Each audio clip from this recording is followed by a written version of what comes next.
show. It's still Black History Month, so we wanted to share the story of the first American to fight fascism, John Robinson. A drawing of Ashley Nicole Black has more.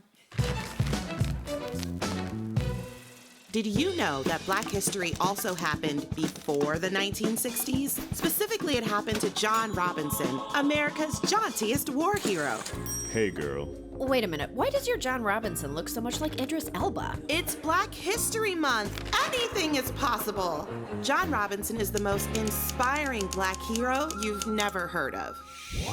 In 1935, Italian dictator Benito Mussolini invaded Ethiopia because he was a little bitch. I'm gonna invade Ethiopia because I'm a little bitch.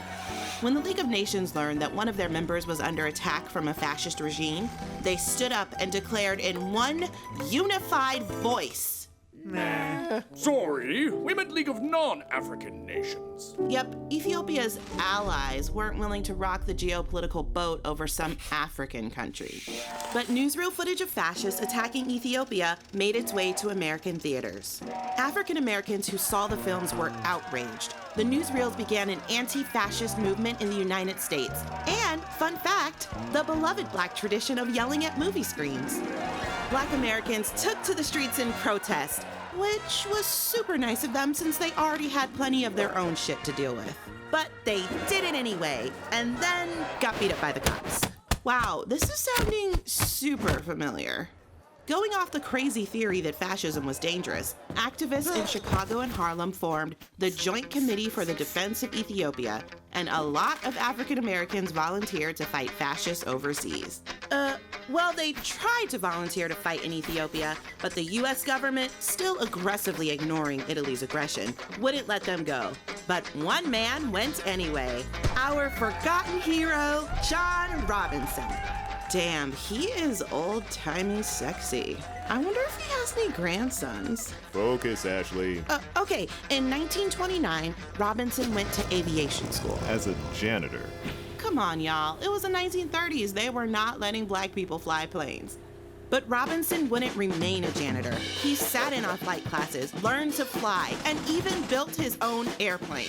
What makes you think I did it without a shirt on? Shh, I'm trying to honor you. It just really seems to undermine your point. This is Ashley Black History. John Robinson went to Ethiopia.